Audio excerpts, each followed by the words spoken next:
నమస్తే. సామాన్యుడి చేతిలో సామాజిక అస్త్రం నెంబర్ 1 న్యూస్కి స్వాగతం. నేను రవీంద్ర. ఆంధ్రప్రదేశ్లో చాలా కీలకమైనటువంటి పరిణామాలు చోటు చేసుకుంటున్నాయి. ముఖ్యంగా ఐపీఎస్ అధికారుల తీరుపై కూటమి ప్రభుత్వం తీసుకుంటున్నటువంటి నిర్ణయాలు కానీ చర్యలు కానీ పొలిటికల్ సర్కిల్లో ఆసక్తికరమైనటువంటి చర్చ జరుగుతుంది. గత 5 ఏళ్లుగా అంటే వైఎస్ఆర్సీపీ అధికారంలో ఉన్నప్పుడు కొంతమంది ఐపీఎస్లు అలాగే ఐఏఎస్లు పార్టీలో ఉన్నటువంటి పెద్దలకు నాయకులకు అండదండలుగా వ్యవహరిస్తూ చేస్తూ పనిచేస్తూ ఎన్నో రకాలుగా విమర్శలు, ఆరోపణలు, వివాదాలు, విభేదాలు ఇట్లా ఒక్కటి కాదు. ఇటువంటి క్రమంలో తాజాగా కూటమి ప్రభుత్వం తీసుకున్నటువంటి నిర్ణయం సీనియర్ ఐపీఎస్ అధికారి సంజయ్ ఆయనపై చర్యలు తీసుకున్నారు. వేటు పడింది. దానికి రకరకాల కారణాలు ఉన్నాయి. 5 ఏళ్ల పాటు ప్రభుత్వానికి కొమ్ము కాశారని, వారికి తొత్తులుగా వ్యవహరించారు, పనిచేశారని వీరిపై ఎన్నో ఆరోపణలు. ఇటువంటి క్రమంలో విజిలెన్స్ని ఏర్పాటు చేసింది. ఈ యొక్క సంజయ్ చేసినటువంటి అవినీతి అక్రమాల ఇతర కార్యకలాపాలపై ఎలా అయినా సరే నివేదిక కావాలి అని. ఎందుకంటే ఒక ఐపీఎస్ అధికారిగా ఆయన ప్రజాసేవ కాదు చేసింది, ప్రజాప్రతినిధులతో అంటకాగటం, వైఎస్ఆర్సీపీకి అనుబంధంగా పనిచేయటం. ఇదేదో మేము చెబుతున్నటువంటి మాట కాదు. ఆయనపై వచ్చినటువంటి ఆరోపణలు, వినిపిస్తున్న విమర్శలు కానీ వీటిని బట్టి ఇటువంటి సందర్భంలో ఆయన పనిచేసినటువంటి విధానం కానీ వ్యవహరించినటువంటి తీరుపై అనేక రకాలుగా విమర్శలు. ఇలాంటి సందర్భంలోనే తాజాగా కొంతమంది అధికారులపై కూటమి ప్రభుత్వం విచారణకు ఆదేశాలు జారీ చేసింది. దానిలో భాగంగానే ఈ సంజయ్ చేసినటువంటి అవినీతి అక్రమాల అంశాలు, చిట్టాలు ఒక నివేదిక రూపంలో బయటకు వచ్చాయి. ఆయన ఎక్కడ పని చేసినా జేబులు నింపుకోవడానికి ప్రయత్నం చేస్తారు. ముఖ్యంగా గతంలో ఆయన ఫైర్ సేఫ్టీ డీజీగా ఉన్నప్పుడు అనేక రకాలుగా టెండర్ల విషయంలో అక్రమాలు, అలాగే నో అబ్జెక్షన్ సర్టిఫికెట్స్ ఎన్ఓసీలు ఇవ్వటానికి కూడా ఆయన కొంత రేటు పెట్టారట. అవన్నీ కూడా విజిలెన్స్ రిపోర్ట్లో చాలా కీలకమైనటువంటి అంశాలుగా ప్రభుత్వానికి సమర్పించినటువంటి రిపోర్ట్లో ఉన్నాయి. చూడంటే అధికారాన్ని అడ్డు పెట్టుకుని అక్రమాలకు పాల్పడుతూ అడ్డగోలుగా ఇష్టారాజ్యంగా నన్నెవరు ఏం చేయలేరులే, నేనే రాజు నేనే మంత్రి అన్నట్లు ఈ అధికారుల తీరుంది ఆంధ్రప్రదేశ్లో.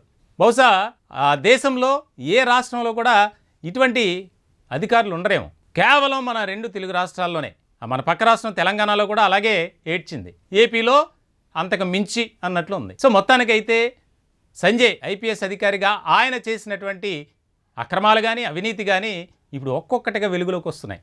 అంటే కొంతమంది పార్టీలో ఉన్నటువంటి పెద్దల అండదండలతో ఆయన ఇష్టారాజ్యంగా రెచ్చిపోయారు. ముఖ్యంగా ఫ్యాన్ పార్టీకి సంబంధించి వీర విధేయుడిగా ఆయనకు ఒక మంచి గుర్తింపు ఉంది. వైఎస్ఆర్సీపీకి అనుబంధంగా పనిచేస్తారని, జగన్మోహన్ రెడ్డికి ఆయన వినమ్రంగా నడుచుకుంటారని. సో ఇలాంటి సందర్భంలో సంజయ్ ఎవరైతే సీనియర్ ఐపీఎస్ అధికారి ఉన్నారో ఆయనపై వేటు పడినటువంటి పరిస్థితుల్లో మిగిలిన ఉన్నతాధికారులు కూడా టెన్షన్ భయంగా ఉన్నారు.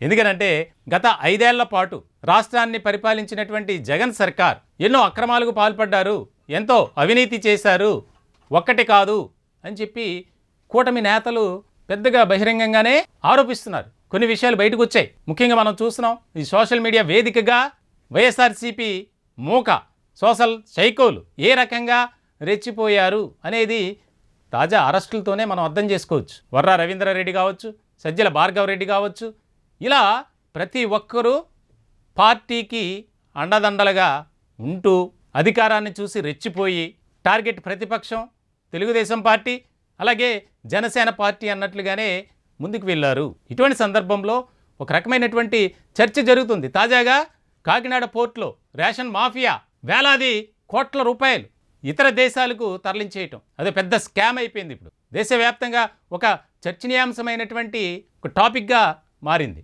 దానిపై ఒక ఉద్యమం, పోరాటం చేస్తున్నటువంటి పవన్ కళ్యాణ్ ఆయన కూడా బహిరంగంగానే ఎన్నో ఆరోపణలు చేశారు. అంటే 5 ఏళ్ల పాటు అధికారాన్ని అడ్డు పెట్టుకుని అడ్డగోలుగా వ్యవహరించారు. అటువంటి ప్రజాప్రతినిధులకు, పాలకులకు, నాయకులకు ఈ యొక్క అధికారులు, అవినీతి అధికారులు నిధుల దుర్వినియోగానికి, అధికార దుర్వినియోగానికి పాల్పడ్డారు. ఈయన చేసినటువంటి అరాచకాలు, అవినీతి కార్యకలాపాలు లెక్కేస్తే ఇప్పటి వరకు తేలింది 2 కోట్లు. లేనిది ఉన్నట్లు, ఉన్నది లేనట్లు క్రియేట్ చేయటం, టెండర్ల విషయంలో, ఎన్ఓసీల విషయంలో అన్నీ కూడా అక్రమాలే. సో ఇటువంటి సందర్భంలో చాలా కీలకమైనటువంటి పరిణామాలు చోటు చేసుకునే అవకాశాలు అయితే స్పష్టంగా కనిపిస్తున్నాయి. దీనికి సంబంధించి చాలా అగ్రెసివ్గా కూటమి నేతలు వెళ్తున్నారు. ప్రతిదీ కూడా ఆధారాలు సంపాదిస్తూ దానికి సంబంధించి ఒక ప్రాథమిక విచారణ అనేది జరుగుతుంది. మొత్తానికైతే త్వరలోనే మరికొంతమంది అధికారులపై వేటు పడే అవకాశాలు స్పష్టంగా ఉన్నట్లయితే తెలుస్తుంది. దీనికి సంబంధించి అధికార వర్గాల్లో కానీ అలాగే రాజకీయ వర్గాల్లో కానీ ఒక ఆసక్తికరమైనటువంటి చర్చ జరుగుతుంది. ఏ సమయంలో ఎవరిపై వేటు పడుతుందో అని. ముఖ్యంగా ఈ యొక్క ఎవరైతే గత పాలకులకు నాయకులకు తొత్తులుగా వ్యవహరించారో వారిపై ఇప్పటికే మనం చూసాం. సినీ నటి జత్వానీ విషయంలో 3 ఐపీఎస్ అధికారులపై వేటు. ఎంత గొప్ప ఘనకార్యం చేశారో మరి వాళ్ళు. అంటే అధికారాన్ని అడ్డు పెట్టుకుని అడ్డగోలుగా వ్యవహరించడం, ఇష్టం వచ్చినట్లు నిర్ణయాలు తీసుకోవటం, ఆదేశాలు జారీ చేయడం, తప్పు చేయని వారిని తప్పు చేసినట్లు, తప్పు చేసిన వారిని తప్పు చేయనట్లు ఈ అధికారులంతా క్లీన్ చీట్ ఇవ్వటం. మొత్తానికైతే మనకు అందుతున్నటువంటి సమాచారం ప్రకారం త్వరలోనే మరికొంతమంది అధికారులపై వేటుపడే అవకాశాలు, ఆయా విభాగాల నుంచి ఉన్నతాధికారులపై వేటుపడే అవకాశాలు అయితే స్పష్టంగా ఉన్నట్లు తెలుస్తుంది. మా ఛానల్ని సబ్స్క్రైబ్ చేసుకోండి. మీ విలువైన అభిప్రాయాలు, సూచనలను కామెంట్ రూపంలో తెలియజేయండి. Thank you.